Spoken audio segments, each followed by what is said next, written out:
บายดีเนาะทุกคนตัวนี้มาอยู่กับโจกคือเก่าเนาะวันนี้ก็เป็นวันที่6เนาะกินข้าวว่ามีบุญปัดผู้จะมาซักเหมือนพอคอยสิภาพพอจะไปเมืองเนาะสถานที่แล้วก็บรรยากาศมันสิเป็นจังไดเนาะคนไร้สำไรก็ไปเมืองพร้อมกันก่อนที่ไปเมืองก็อย่าลืมกด Subscribe กดกระดิ่งให้เฮาเนาะเพื่อเป็นกำลังใจให้เฮาอยู่ตุ่มนี้เนาะไปกันเลยมาอินโทรมาCome on! งานคุณเนาะเข้าสีเขาไปเนาะจังหน่อยเนาะยางเขาไปน้องกันเลยไปโคตรลายดีเนาะ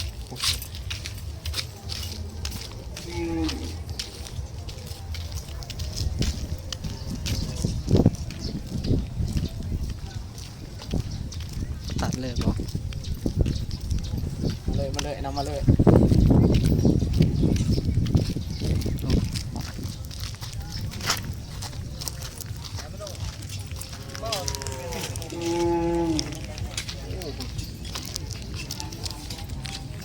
เห็นมองโอ้โห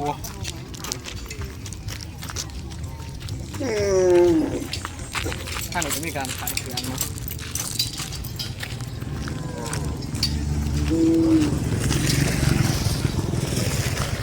เขาจะไปทางไหนวะทางหลาน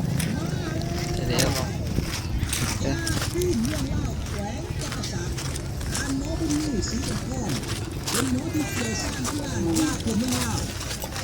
รถน้องตาเนาะ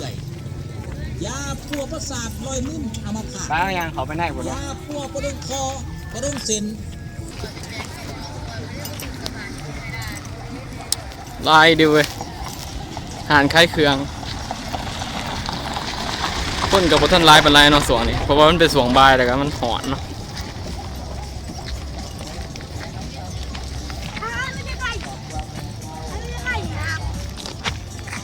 ปูนหานคล้ายเครื่องยาวอีกที่ยาวไปหอนปูนทางขึ้นหมดเนาะ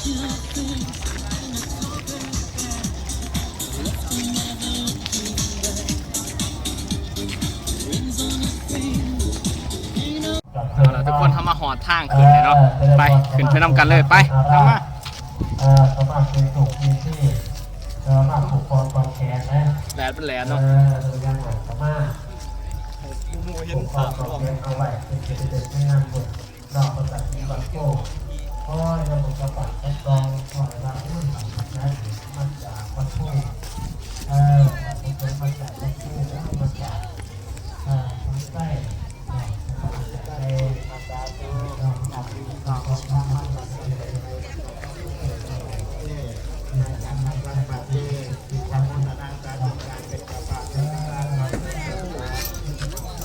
คนลายอยู่มาหลังเบาฟังมันคุย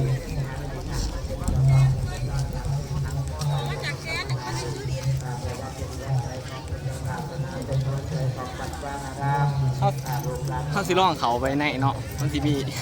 ยังเนาะมาไปเถื่อนเลยอีดีเนาะเถื่อนนี้เนาะไปล่องเขาไปมึงค่ายเขาอยู่อ๋อเขาไปอยู่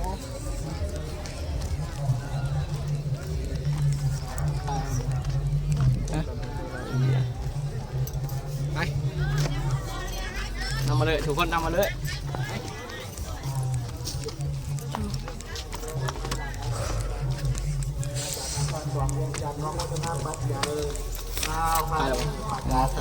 มาเลยทุกคนถ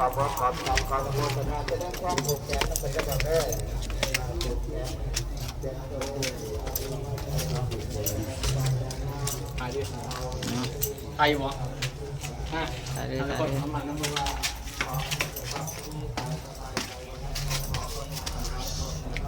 ตกตายว่ะ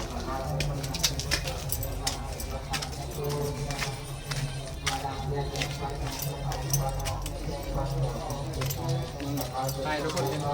างไหน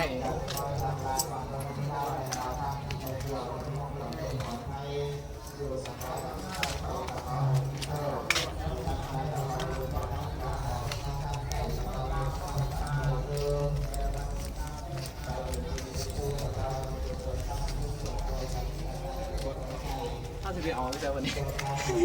đi nhỏ mới thằng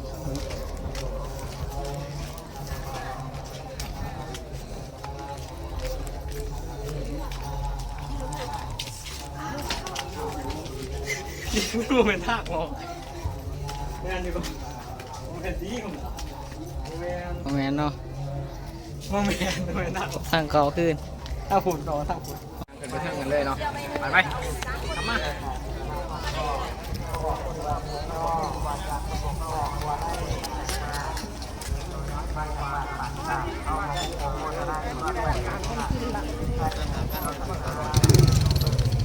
ไปเนาะยังไปเรื่องคนเนาะ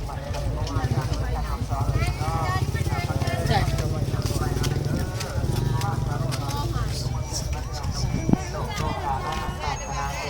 เจ้า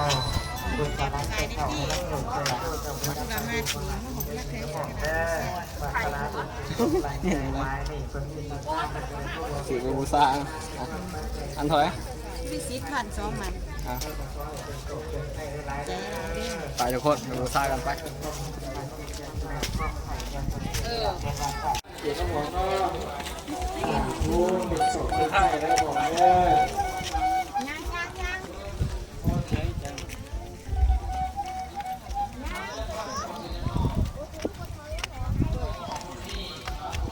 เป็นศพเป็นไส้ร้ายคนเป็นแต่แสดงก็ให้กันสักเสียงศพสุดท้ายไปนั่งไปบอกเด้อเสียงศพเสียงซี่นะบุญรักแม่ราศี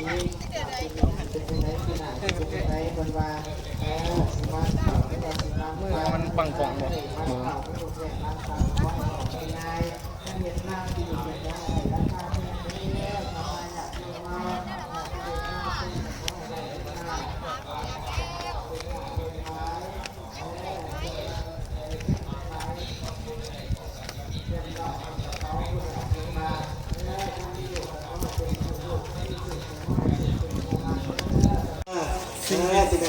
ควรสำคัญเนาะควรมาก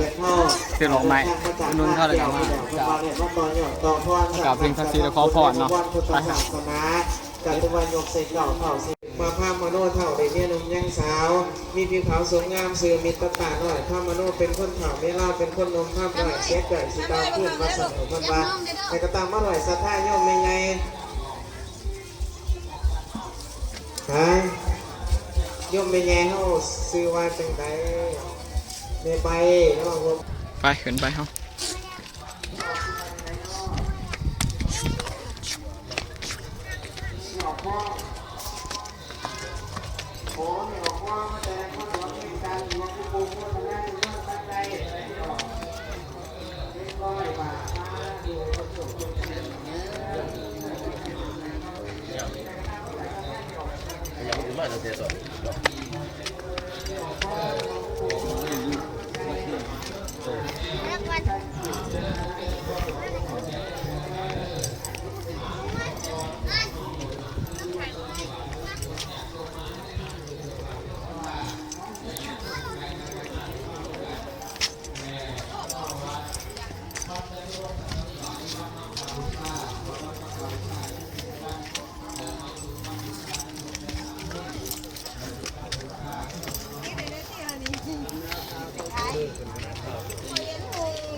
เอกค่ะโต๊ะค่ะตามที่เท่าไหร่ก็เราก็สองแสนดี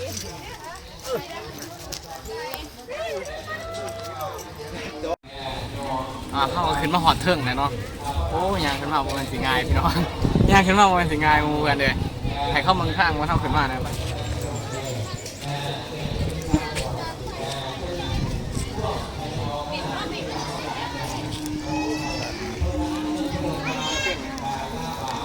เห็นเนาะทุกคน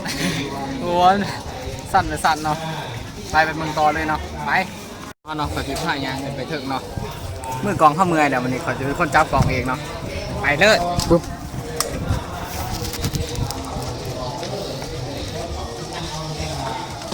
คนร้ายตลอดเนาะ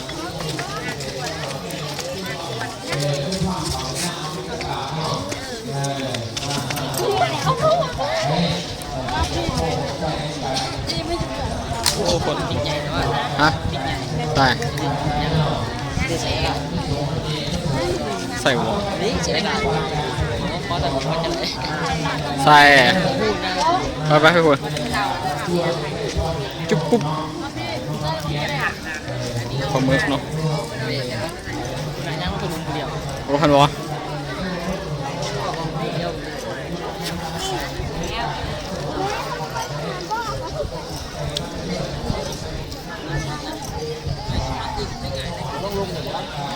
ใช่ค่ะ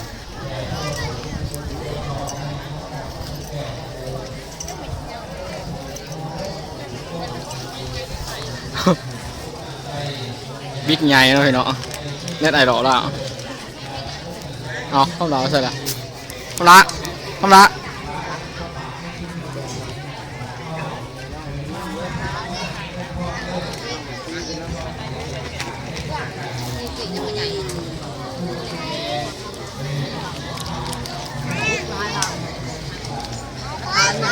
คนร้ายเนาะพี่เนาะ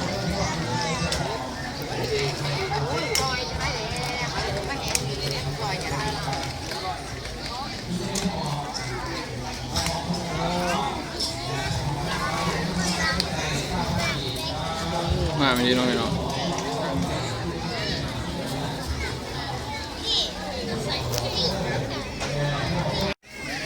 ทุกคนมานี่ก็อย่าทุกคนที่มานี่ก็อย่าลืมขอพรสิ่งศักดิ์สิทธิ์แล้วก็ไต่ถูไต่เทียนเนาะไปเด้อเฮาไปไต่กันเด้อ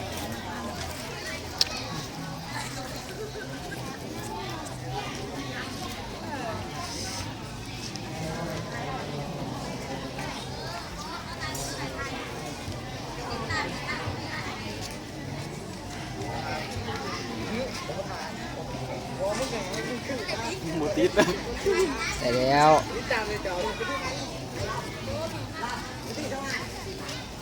เอาเลยขอพรเนาะ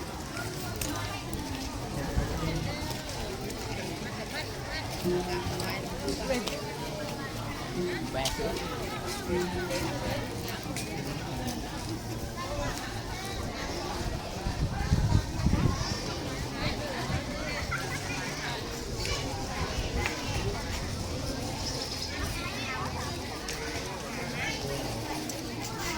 โอเคมาหอนตอนนี้ทุกคนก็ขอจบคลิปไว้เพียงแต่เท่านี้หน่อย ทุกคนอย่าลืมเข้าไปกดไลค์หรือกดแชร์เนาะอย่าลืมเข้าไปกด Subscribe แล้วก็กระดิ่งใต้คลิปเลยเนาะแล้วอย่าลืมคอมเมนต์เพื่อจะให้พวกเฮาเฮ็ดคลิปเกี่ยวกับหยังก็อย่าลืมคอมเมนต์อยู่หลุมเนาะขอบใจที่สำหรับคอมเมนต์ที่ทุกคนได้คอมเมนต์ในคลิปก่อนๆเนาะขอบใจหลายเนาะขอจากบ๊ายบาย สวัสดิ์กันนาดอก